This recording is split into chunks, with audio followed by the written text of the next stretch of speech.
Hello students, welcome to एडीज 24/7 education. This is Ajay Shukla. Students, आज हम लोग जेंडर के बारे में पढ़ेंगे। जेंडर की जो भी आवश्यक चीज़ें होंगी, जो भी आवश्यक पॉइंट्स होंगे, जो एग्जामिनेशन से आपके आवश्यक है, एग्जामिनेशन के पॉइंट ऑफ व्यू से, उन सभी को हम लोग समझेंगे। सबसे पहले हम लोग समझते हैं जेंडर होता क्या है। अगर हम जेंडर की बात करते हैं तो बेसिकली नाउन को क्लासीफाई करता है। क्लासीफाई इन द सेंस का मतलब कि नाउन क्या मैस्कुलिन जेंडर के अंतर्गत है, फेमिनिन जेंडर के अंतर्गत है, या कॉमन जेंडर के अंतर्गत है, या फिर न्यूट्रल जेंडर के अंतर्गत है। तो जैसे कि आप काइंड्स भी समझ चुके होंगे, तो यहाँ पे सबसे पहले अगर हम बात करते हैं मैस्कुलिन जेंडर, मैस्कुलिन, फिर इसी के बाद होगा फेमिनिन, फिर कॉमन, और जो लास्ट में होता है वो न्यूट्रल होता है। न्यूट्रल, इसका मतलब न्यूट्रल जेंडर के अंतर्गत। तो अब मैस्कुलिन की बात करेंगे तो मैस्कुलिन जो होता है वो मेल से रिलेटेड होता है।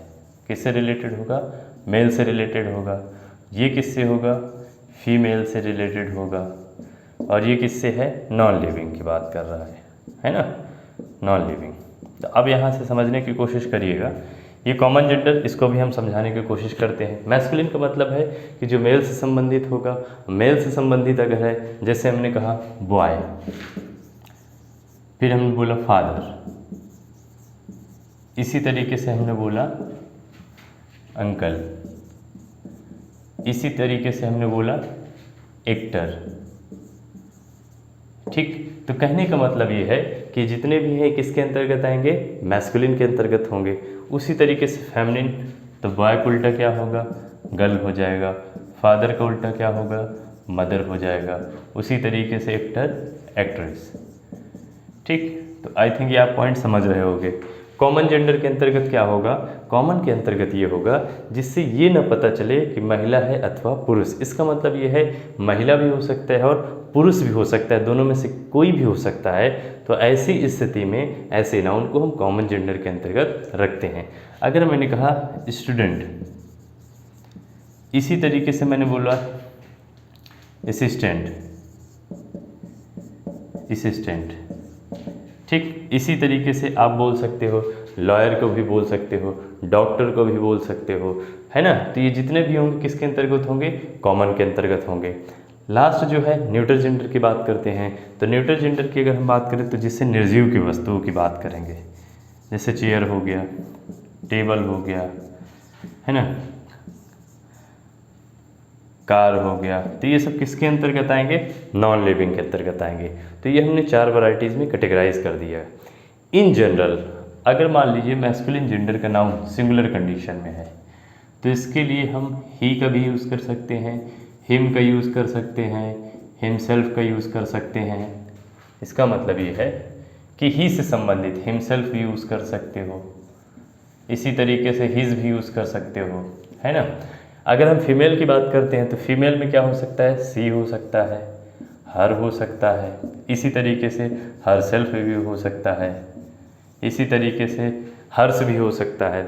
नॉन लिविंग की अगर हम बात करते हैं तो ये सिंगुलर कंडीशन में होगा, तो हम किसका यूज़ करेंगे? इट का या फिर इट्स का यूज़ कर सकते हैं। इसका मतलब ये है कि ये हमने जेंडर के बारे में बात की और जेंडर की क्या क्या कंडीशंस है उनके बारे में हमने डिस्कशन किया।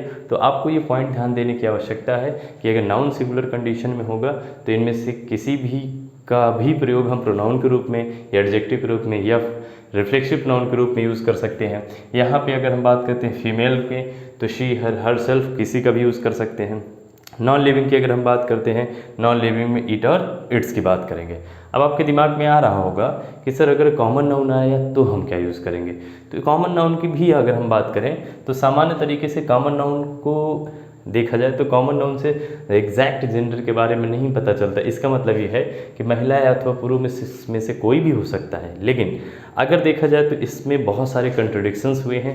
लेकिन अगर एग्ज़ाम के पॉइंट ऑफ व्यू से माने या फिर जो बड़े बड़े ग्रामेरियंस हैं उनके अगर पॉइंट ऑफ व्यू से हम बात करें तो वो क्या करते हैं कि अगर कॉमन नाउन सिंगुलर कंडीशन में है तो सिंगुलर कंडीशन के लिए हम ही का ही यूज़ करते हैं, ही या हिज का भी यूज़ कर सकते हैं। ठीक है, जैसे अगर हम फॉर एग्ज़ाम्पल के लिए बात करें ही, हिज, ये सभी का यूज़ कर सकते हैं। जैसे मैंने कहा स्टूडेंट, या फिर हम ऐसे बोलते this student has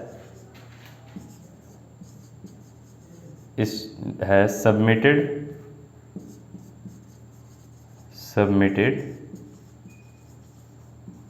his project. Now you can understand it. Here I have used what? This is possessive adjective and this was possession on what? It means project पे। तो यहाँ पे हम देख रहे हैं कि this student has submitted his project। तो यहाँ पे आप देख सकते हो कि यहाँ पे हमने किसका यूज़ किया है? स्टूडेंट, जो किस कंडीशन में? सिंगुलर कंडीशन में है। तो हमने इसके लिए क्या यूज़ किया? इसके लिए हमने ही का पोसेसिव एडजेक्टिव केस हमने यूज़ कर दिया, जो हिज होता है।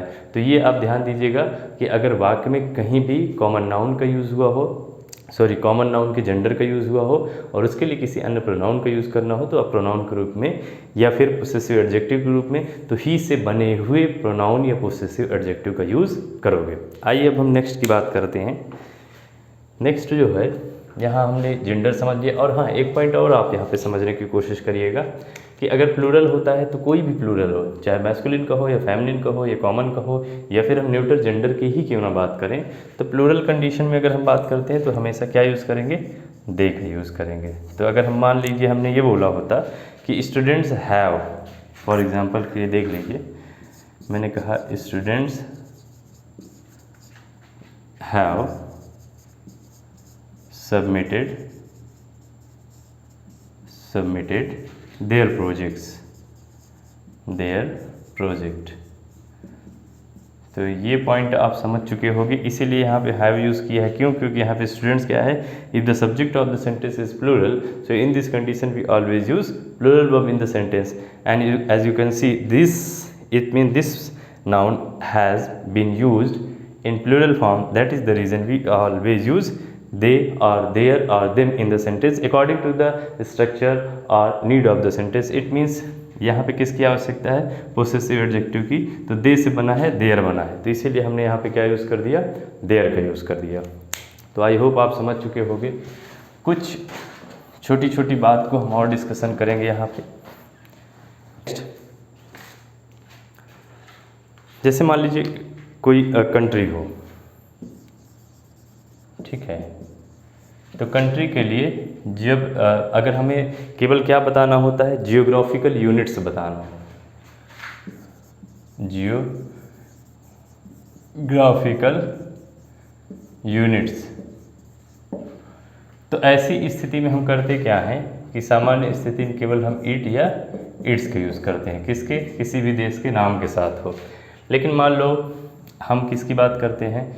इकोनॉमिक के सेंस में यूज़ किया गया हो, या पॉलिटिकल, या फिर पर्सनिफाइड सेंस में, थिंग्स के रूप में।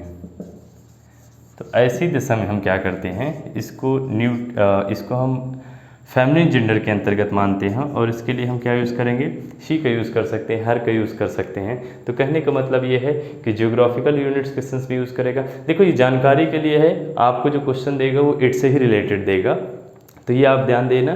लेकिन जानकारी के लिए आप ध्यान देना कि अगर कंट्री का यूज़ पर्सनिफाइड थिंग भी यूज़ किया गया हो, या फिर इकोनॉमिक थिंग्स के रूप में यूज़ किया गया हो, या फिर पॉलिटिकल थिंग्स के रूप में यूज़ किया गया हो, so in this condition we always use C और हर। इसका मतलब इसको फेमिनिन जेंडर के अंतर्गत मानते हैं। एग्जाम्पल के माध्यम से अगर इसको हम समझने की कोशिश करें, जैसे मैंने कहा India is proud of her scientist. ठीक, India is proud of her, यहाँ पे हमने क्या बोला? India is proud of her scientist. तो ये हमने यहाँ पे क्या यूज़ कर दिया? हर का यूज़ कर दिया। तो ये पॉइंट आप समझ चुके होंगे। उसी और दूसरा क्या होता है? Chair person. तो ये पॉइंट याद रखना। इसी तरीके से होता है स्पोक्समैन और स्पोक्स पर्सन होता है। तो ऐसी स्थिति में ये जो मैन आता है ये किसके लिए होता है? मेल के लिए। और ये जो चेयर पर्सन होता है वो किसके लिए होता है? फीमेल के लिए। तो ये पॉइंट आप ध्यान देना कि आधुनिक इंग्लिश में क्या होता है कि जो मॉडर्न इंग्लिश है, मॉडर्न इंग्लिश में हम चेयरमैन और चेयरपर्सन, चेयरमैन का यूज़ किसके लिए करेंगे, मेल के लिए, और चेयरपर्सन का यूज़ किसके लिए करेंगे, फीमेल के लिए। तो ये पॉइंट आपको ध्यान देने की ज़रूरत है। तो इसी तरीके से अगर हम बात करते हैं जानवर जो होते हैं, तो जानवरों के लिए सामान्य तरीके से अगर आप बोलना चाहते हो तो इन जनरल हम जानवरों के लिए इट का यूज़ करते हैं। सामान्य तरीके से जानवरों के लिए हमेशा इट का यूज़ किया जाता है, लेकिन बोलचाल की भाषा में कभी कभी आप जब उनको विशेष अर्थ में प्रयोग करना चाहें तो आप उनके लिए शी और ही का यूज़ कर सकते हो। जैसे अगर फॉर एग्जांपल के लिए हमने डॉग, डॉग किसके लिए हम यूज़ करेंगे, बेसिकली उसके लिए ही का यूज़ कर सकते हैं। उसी तरीके से कैट हमने बोला तो इसका मतलब उसके लिए सी का यूज़ कर सकते हैं। कलेक्टिव नाउन के बारे में हमने आपको बताया ही था, एवरीथिंग, समथिंग, नथिंग की कंडीशन जब आएगी, समबडी, नोबडी की कंडीशंस आएगी, तो उसके लिए हम प्रोनाउन के बारे में पढ़ेंगे। तो प्रोनाउन में हम इंडेफिनिट प्रोनाउन के बारे में जब डिस्कस करेंगे तो इन सभी चीज़ों को हम बेहतरीन तरीके से समझने की कोशिश करते हैं। यहीं से जो नाउन टॉपिक होता है वो समाप्त होता है। आशा करता हूँ कि आज का वीडियो अच्छा लगा होगा। Thank you so much.